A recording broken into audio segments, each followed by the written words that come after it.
my beloved Boss Mike Cervera. Pero mas naniniwala ako na puro chismis lang yung daladala ni Senator Tulfo sa Senate hearing. Naloko na. Diba? Na ngayon, eto na ngayon mga kababayan, sinakyan naman na ngayon ng mga anti-government. Oh, eto na, tingnan ninyo. Record holder ang PCSO sa dami ng mga nananalo sa kanilang mga bola. Abay, mantakin nyo ha. Ayaw nyo nun, maraming nananalo. Ayaw nyo nun, maraming nagkakaroon ng mga puhunan at pagkakataon na umasenso yung mga kababayan natin. Pasok. Nanalo ng 560 million. Bago dyan, minanalo ng 49 million. Oh, ayaw nyo nun? Oh, ayun naman, oh, may mga picture naman. Oh, ano pa? Na may nananalo. Ano ba problema nyo dun? Naman po to ha, hindi to katotohanan. Baka naman magreklamo na naman sila na ako'y nagpe-fake news. Ulit ko lang Marites. Marites! Inuulit! Maliwanag! Inuulit lang daw yung Marites. Ibig sabihin, chismis. Parang tayo, chismoso, chismosa. Naloko na. Diba?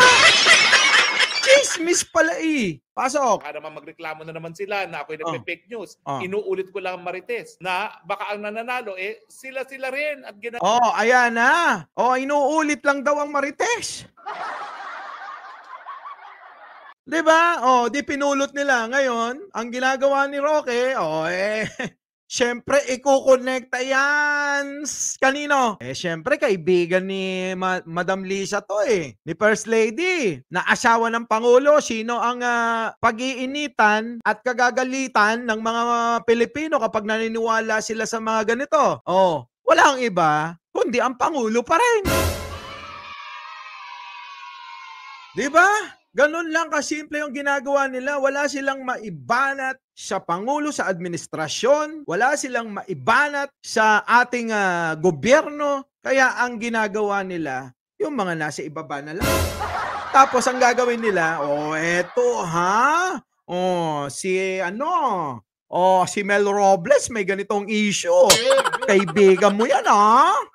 Malamang may kita ka rin dyan no? So, alam nyo, ang hirap kasi ng ganito. Na puro Marites yung daladala mo, tapos kapag napaso ka, ako naniniwala ako kaya huminto siya pang gigigil si Senator Tulfo dito dahil alam niya na walang matibay na ebidensya. Ngayon, kung duda pala yung idol nila sa ginagawang pagbobola na naka-televise naman, meron namang CCTV, bakit hindi hingin ni Senator Tulfo sa mga mahihina ang ulong vlogger niya, nabantayan doon sa PCSO. Diba? Kaysa puro katangahan yung ginagawang pagbablog. Ganito gagawin ko. Yung mga vlogger kong mga tatanga-tanga, pwede ko bang dalhin sa PCSO para sila ay bumantay kung totoo yung pagbobola nyo dyan. Diba? Ganun lang kasimple mga kababayan.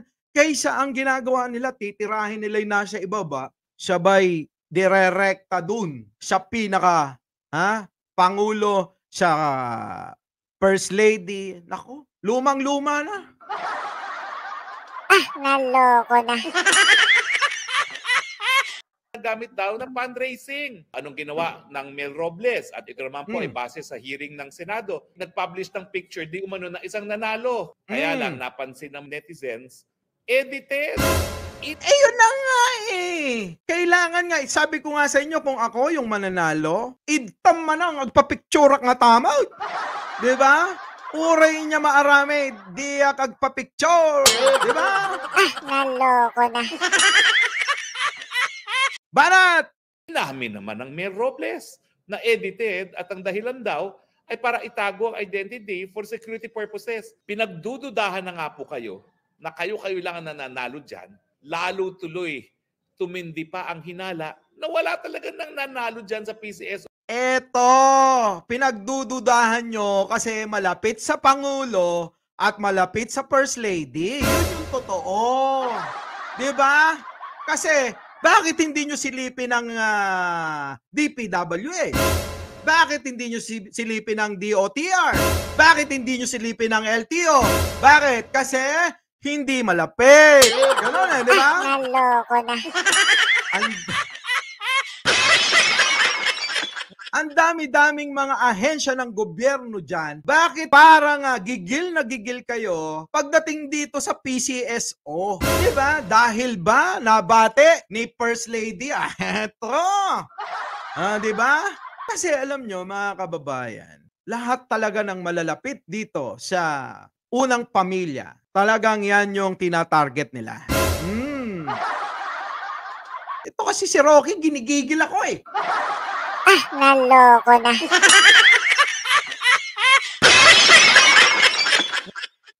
So kung hindi kayo, 3 buwan po ako naging corporate secretary dyan sa PCSO nung panahon ni Serge Valencia.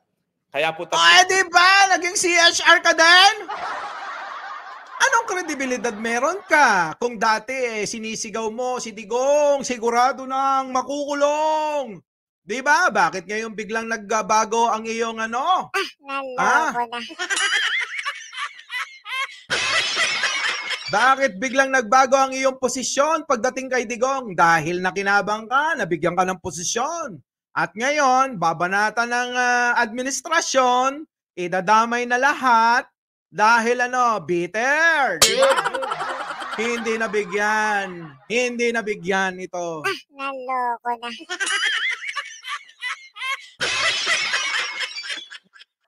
buwan lang, lumabas yung appointment ko sa UP as full-time professor. So, pinili ko na maging professor sa UP kesa manatili sa board ng PCSO. Pero nakita ko po talaga. Ano naman? Diba? Ano naman? O ngayon sisiraan mo na. Ganun ang ang style mo eh. Kung gano'ng ka-epektibong mabigay ng tulong medikal ang PCSO. Unang-una sa lahat ng empleyado. Sa'yo na galing yan. Alam nyo, napakaraming natutulungan ng PCSO na hindi nila pinapakita, hindi tulad ng iba dyan. Di ba? Pag tumulong, laging nando doon, nakadikit ang camera sa pagmumuka. Naloko na. Itinututok ka. Itinututok yung camera sa mukha. Tapos talagang yanga-yanga, oh. Di ba? Kahit nga hindi niya proyekto eh. Di ba? Inaangkin eh. Oh. Ang PCSO, kita niyo yung mga ginagawa. Although pera ng gobyerno, pero nakikita niyo yung pagtatrabaho. Di ba? Na ngayon, ang ginagawa nila, sinisiraan nila, binabatikos nila, kahit na walang basihan, kahit ang ebidensya ay chismis lamang. Di ba? Naloko na.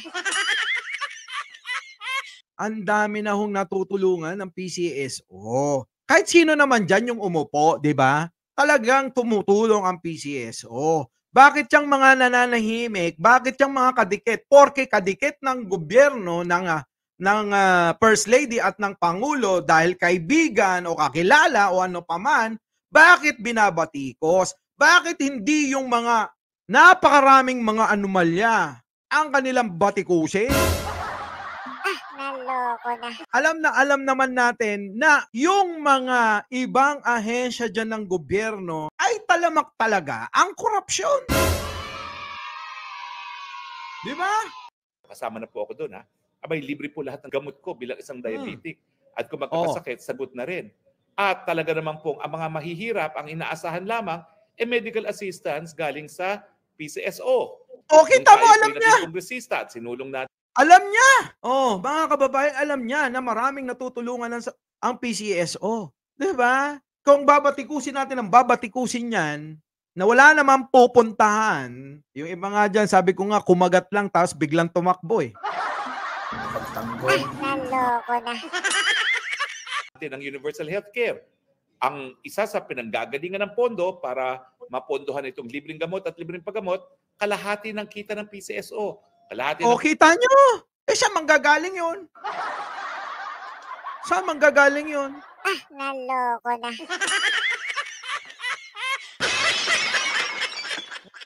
kita ng PAGCOR, sin taxes, at saka yung annual appropriations. No? So ganyan ka-importante po at ganyan kalapit sa puso ko ang PCSO. So ayaw ko Narinig nyo?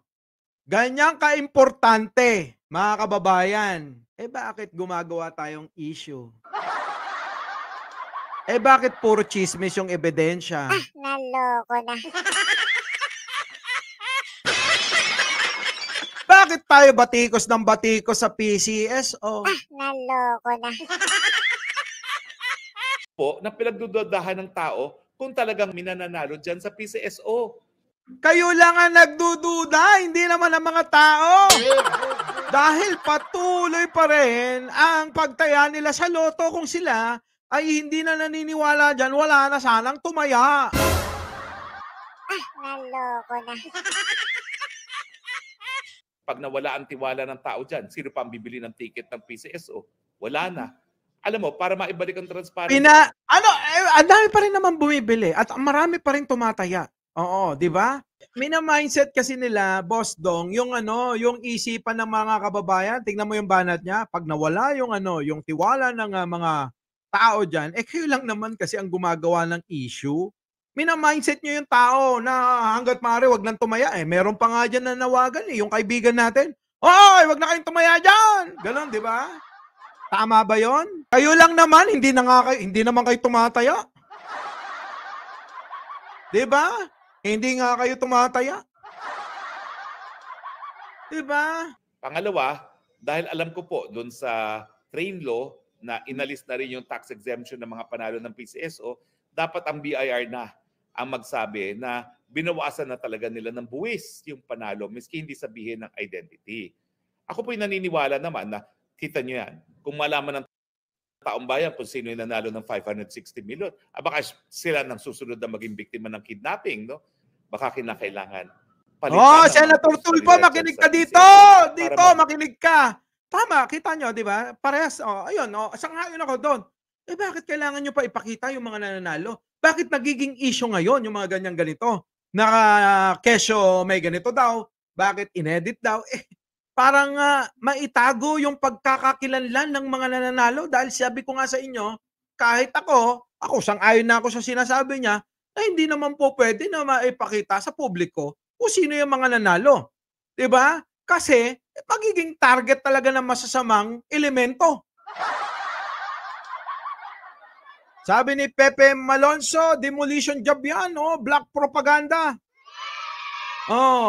Parang matamlay si Roque, paano naman kasi sunog sila?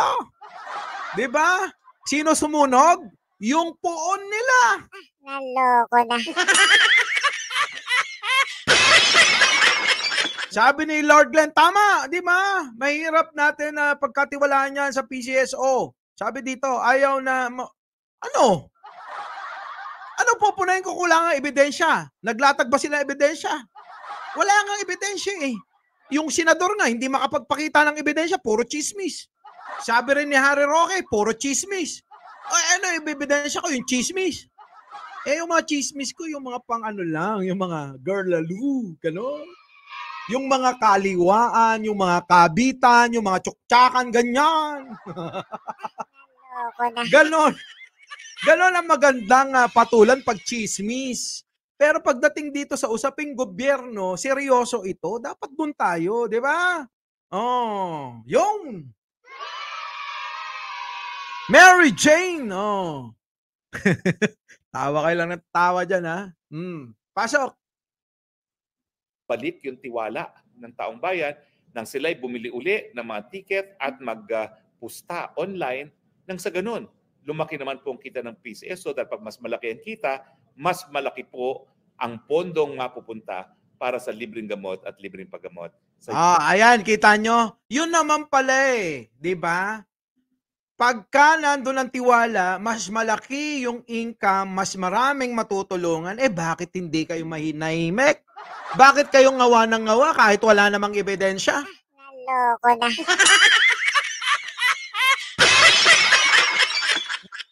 Hindi ba't nakakasira yan sa isipan ng marami nating kababayan na mananaya, yung ginagawa ninyo?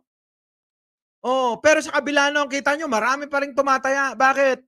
patuloy pa rin ang tiwala ng mga tao, ang ibig sabihin nun. Oh, na inggit lang kayo kasi hindi kayo nananalo. Sabi ni Boss Denel, iba-iba na yung tinitira nila kasi laglag na ang principal nila. Yan na nga. Yan na, ganyan talaga mangyayari. Oo, di ba?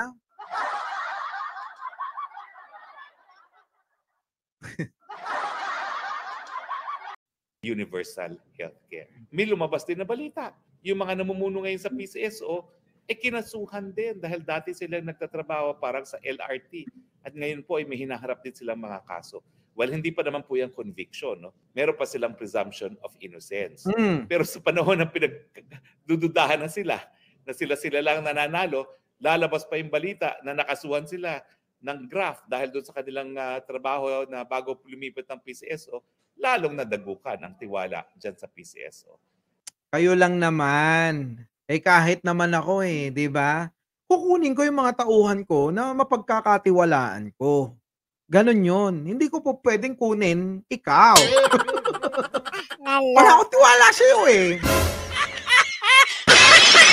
Ganon lang kasimple, boss. Maraming mga anomalya dyan sa DPWH, dyan sa Costo, Sampa. Di ba? Bakit hindi yun ang busisiin? Hindi ba't mas malaki yung kanilang makinarya para mambusisi doon sa mga ganong mga departamento? Kay Pulong, di ba? Nasa gobyerno. 51 billion ng panahon, ng tatay niya. Na ngayon, congressman pa rin dyan, Di ba? Di banatan. Kung ako sila, voluntaryo na ako magbibitiw for the sake of the institution. Dahil sa mulat-mula naman po talaga, itong Philippine Charity Sweepstakes Office ang siyang inaasahan ng mga mahihirap para sa kanilang mga pangangailangang medical.